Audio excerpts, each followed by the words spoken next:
Hello student, इसके पहले video में हम लोगों ने देखा था गॉस नियम का अनुप्रयोग 1, जो अनंत लंबाई के आवेशित चालक के कारण विद्युत क्षेत्र की तीव्रता हम लोगों ने ज्ञात किया था।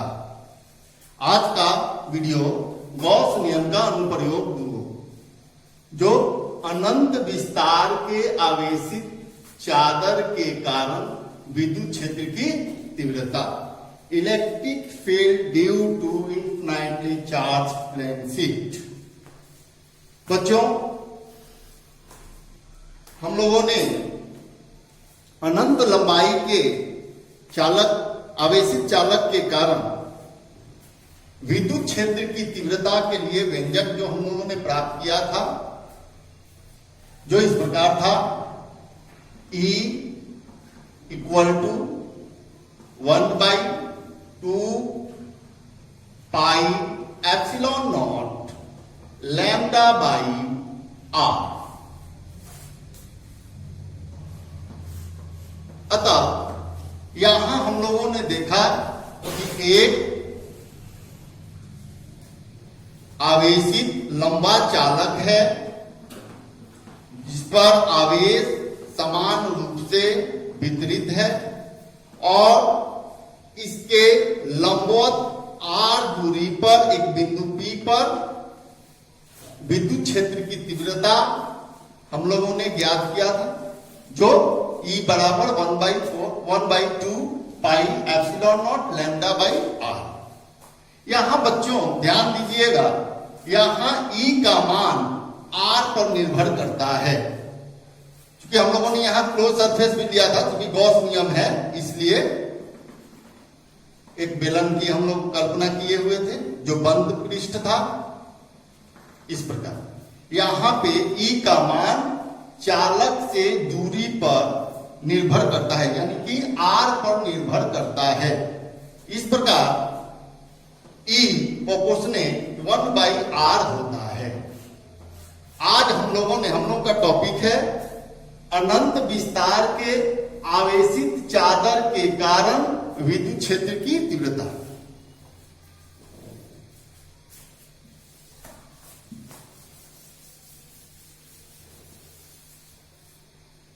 मान लिया जाए कि एक प्लेन शीट है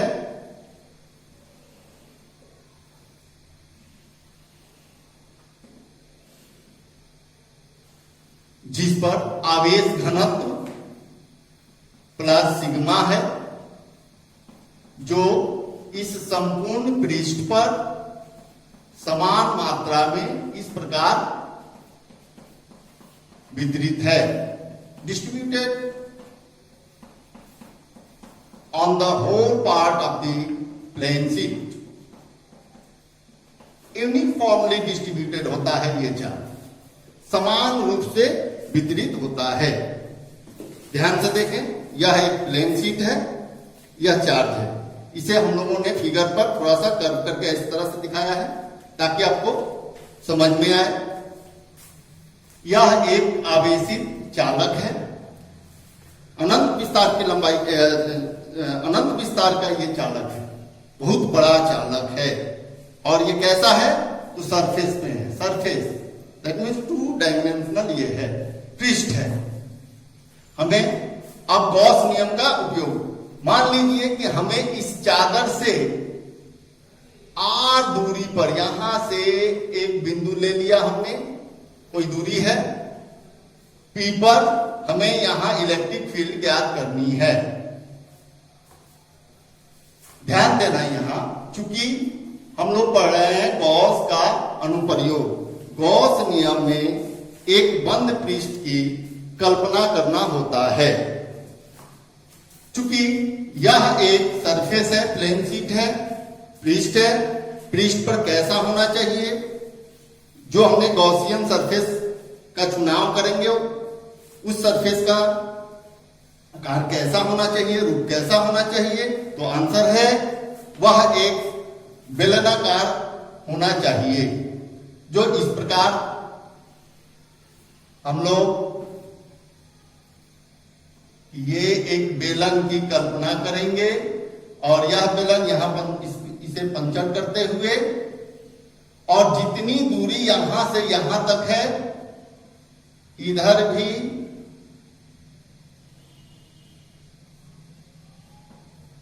यहां तक यह एक गॉसियन पृष्ठ की कल्पना हम करते हैं। अब यहां लिखेंगे माना एक आवेशित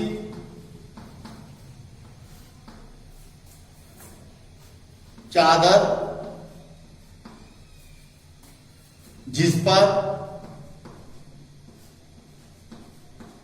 आवेश घनत्व चार्ज डेंसिटी, जिसे हम लोग कहेंगे, इसको और सरलता से लिखते हैं पृष्ठीय आवेश घनत्व,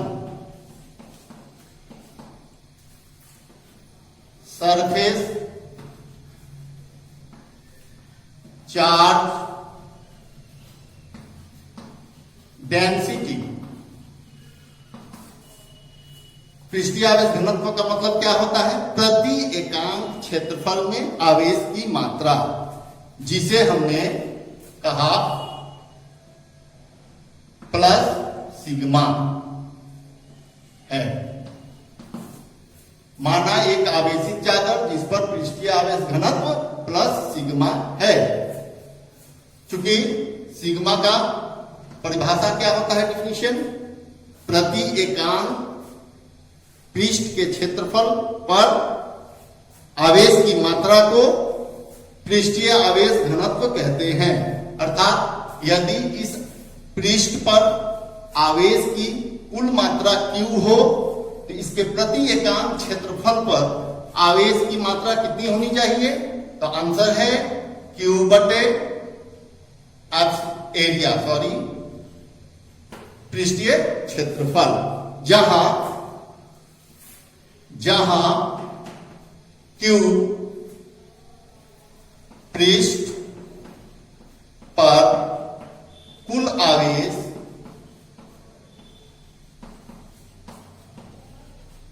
तथा A पृष्ठीय क्षेत्रफल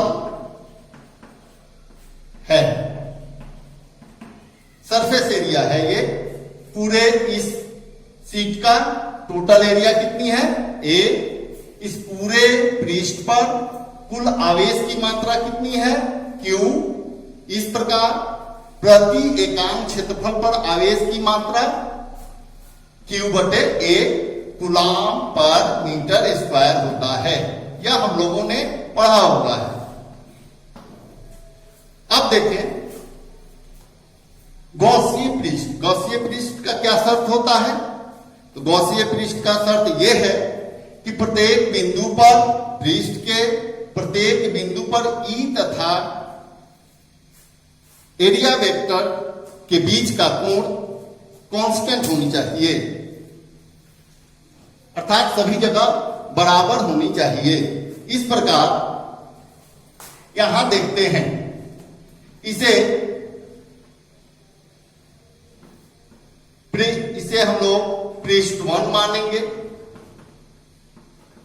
और इस भाग को पृष्ठ 2 तथा यहां देखें, यहां से यहां तक ये कर्व सरफेस है, इस तरफ पाइप है, ये भाग ऊपर वाला है और इधर का ये आपका एक भाग हुआ। अतः यहां पर देखेंगे, हमें पता है कि प्लेन शीट से विद्युत क्षेत्र की दिशा किधर है? तो आंसर है ये ऐसे निकल रहे हैं। इस तरह से ये विद्युत क्षेत्र एक दूसरे के समानांतर ऐसे सीट के बाहर की ओर, चादर के बाहर की ओर है, तथा इस कर्व सरफेस पे गॉसियन सरफेस के इस वक्र पृष्ठ पर एरिया वेक्टर किधर है, एरिया वेक्टर की डायरेक्शन किधर है, तो आंसर है एरिया वेक्टर की डायरेक्शन ये है दिए। और यहां पे आपका इलेक्ट्रिक फील्ड का डायरेक्शन ई इस दिशा में है, तो मेरे अंगूठे को देखिए और इस लाइन को देखिए इस बिंदु पर, तो हमें पता चलता है ये एक दूसरे के परपेंडिकुलर होते हैं, अर्थात इनके बीच का कोण 90 डिग्री होता है। उसी प्रकार यहां भी, उसी प्रकार यहां भी, उसी प्रकार यहां भी, ये है डेल्टा ए की डायरेक्शन एरिया वेक्टर। और विद्युत क्षेत्र की तीव्रता चारों ओर इस तरह से, इस तरह से, इस तरह से, इसके अपोजिट ये इधर है, ये इधर है, इस तरह से। तो यहां पे इलेक्ट्रिक फील्ड की डायरेक्शन इस प्रकार से है, तो यहां भी 90 डिग्री। इस प्रकार हम लोगों ने देखा कि यहां पे थीटा का मान 90 डिग्री, इस बिंदु पर भी थीटा का मान यानी कि विद्युत क्षेत्र तथा एरिया वेक्टर के बीच का कोण 90 डिग्री, 90 डिग्री, 90 डिग्री, 90 डिग्री, 90, 90। आते हैं इस भाग पर देखते हैं। इसका क्रॉस सेक्शन एरिया मान लिया गया कि इसका अनुप्रस्थ पृष्ठ का क्षेत्रफल यदि ए हो तो इस बिंदु की कल्पना करें तो यहां एरिया वेक्टर की डायरेक्शन डेल्टा ए इसमें इस दिशा में है तथा इस बिंदु पर विद्युत क्षेत्र की दिशा वेक्टर ए यानी कि एरिया वेक्टर के अनुदिश है, सेम डायरेक्शन सेम है, इसलिए यहां पे थीटा का मान 0 डिग्री हो रहा है।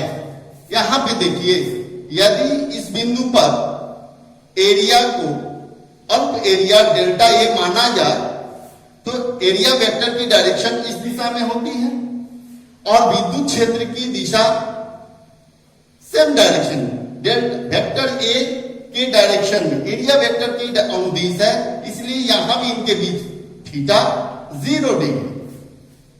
इस प्रकार हम कह सकते हैं कि ये भाग और ये भाग के प्रत्येक बिंदु सिमेट्रिकल है। यहां भी एक दूसरे को सममिति का नियम का पालन करता है, सिमेट्रिकल है। यहां भी सिमेट्रिकल का नियम का पालन हो रहा है। इस प्रकार यह एक गॉसीय पृष्ठ हुआ जो कि काल्पनिक पृष्ठ है। अतः अब हम पृष्ठ गॉसीय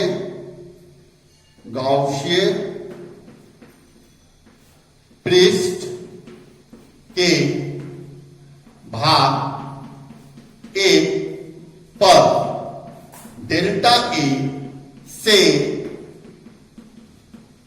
गुजरने वाला फ्लक्स यदि phi 1 मान लिया जाए, यहां की कल्पना करें भाग 1 है, यानी कि यहां पे अगर phi 1 माना जाए तो हमने फ्लक्स का नियम E into delta A into angle cos theta, चूंकि थीटा का मान यहां 0 डिग्री है इसलिए phi 1 E into delta A cos 0 का मान 1 होता है, इसलिए phi 1 बराबर E डेल्टा ए। उसी प्रकार यदि हम भाग 3 यहां 3 लिख देते हैं तो भाग 2 का पहले निकालिए, पृष्ठ 2 पर same phi 2 is equal to, यहां पे देखिए यदि हम विद्युत क्षेत्र की दिशा को इधर धनात्मक माने तो इसके विपरीत इधर डायरेक्शन माइनस में होगा, अर्थात विपरीत दिशा में है, इसलिए minus E into area vector का direction minus delta A into cos 0 degree. Cos 0 degree का मान 1 होता है, इसलिए यह मान phi 2 is equal to minus minus plus E delta A. उसी प्रकार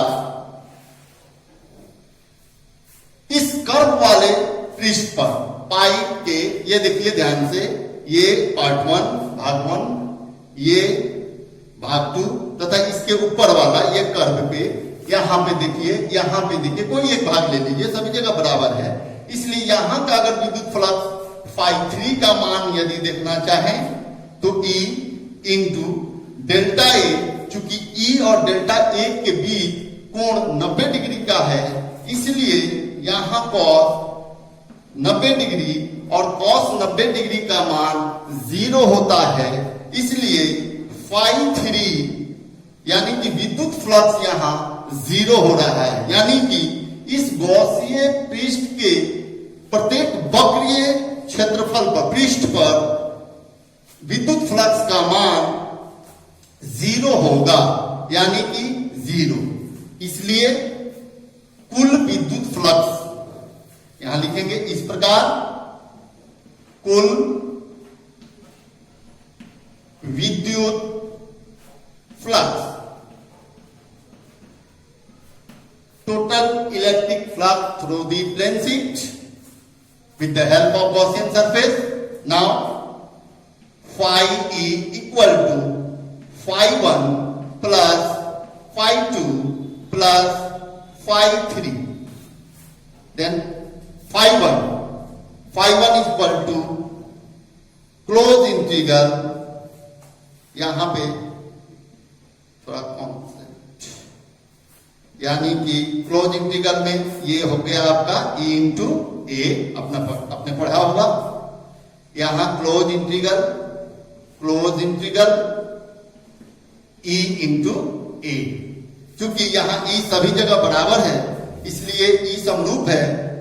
इंटीग्रेशन किसका होगा? तो डेल्टा ए, तो डेल्टा ए का इंटीग्रेशन E, यानी कि आपका आ गया E a plus E a plus 0। इस प्रकार phi E equal to 2EA। इसे हमने समीकरण 1 कहा।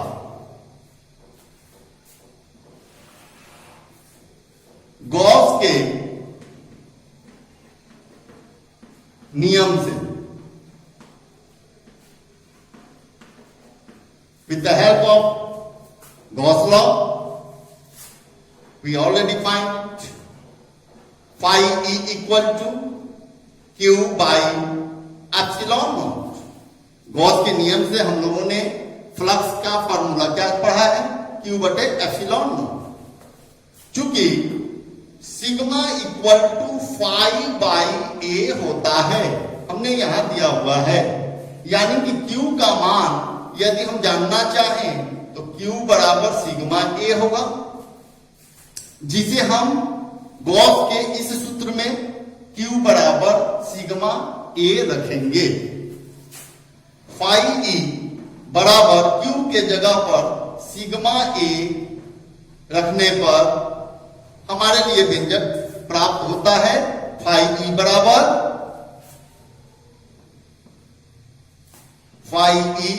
बराबर सिग्मा ए बटा एप्सिलॉन नॉट। इसे समीकरण 2 कहो। अब जरा ध्यान देना, यहां समीकरण 1 और यहां समीकरण 2, फाई E बराबर सिग्मा ए बटा एप्सिलॉन नॉट, फाई E बराबर 2EA। इन दोनों समीकरणों को यदि तुलना की जाए तो हमें LHS दोनों का समान है, इसलिए RHS अवश्य ही समान होंगे। इस प्रकार यहां लिखेंगे समीकरण 1 तथा 2 को तुलना करने पर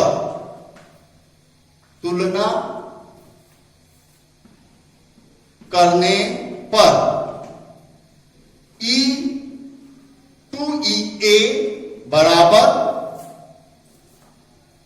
sigma A by epsilon not.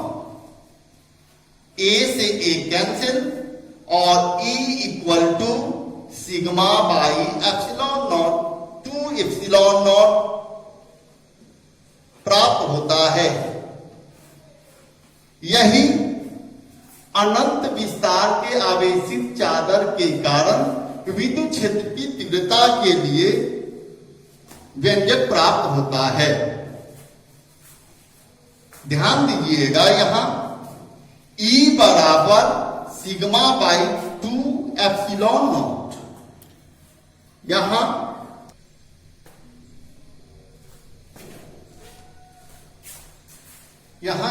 इस समीकरण पर ध्यान दीजिएगा। यहां देखिए,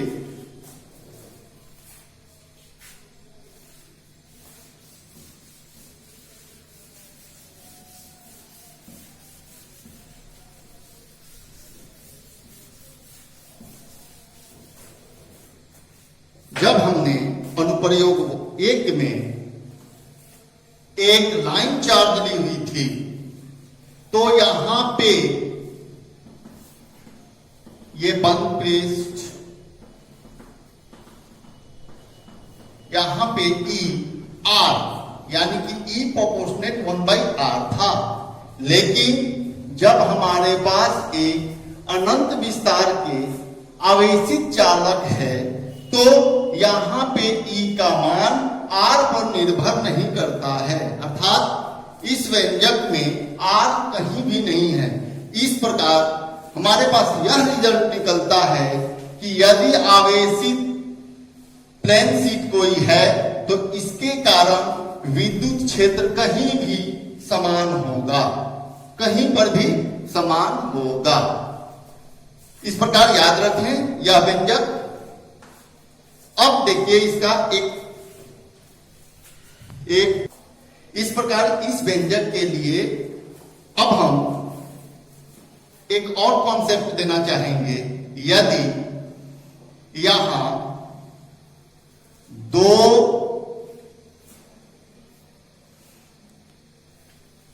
आवेशित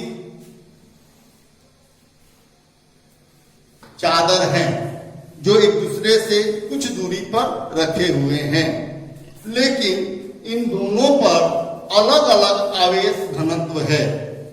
एक पे पॉजिटिव सरफेस चार्ज डेंसिटी और एक पर negative surface charge density.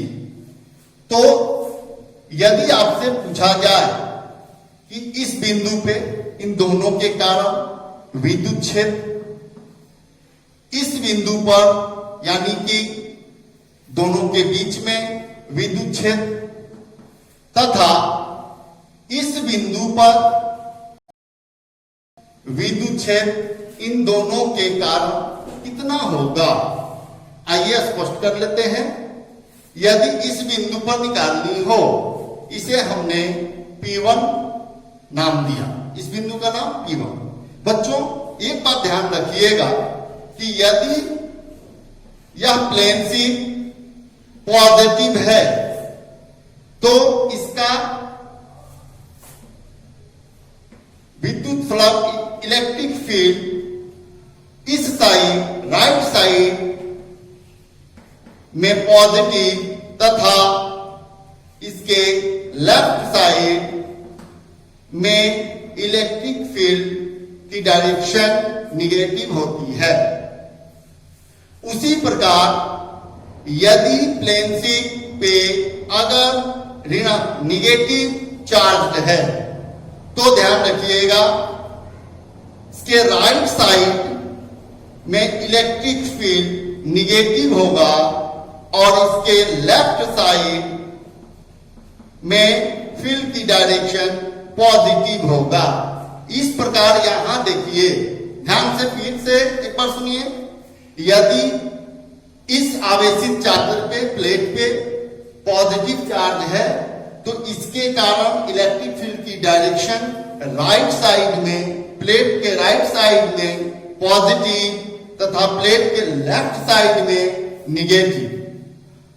Same अगर इस प्लेट पे निगेटिव चार्ज है, तो प्लेट के राइट साइड में निगेटिव इलेक्ट्रिक फील्ड तथा लेफ्ट साइड में पॉजिटिव इलेक्ट्रिक फील्ड की कल्पना करें, होता ही है।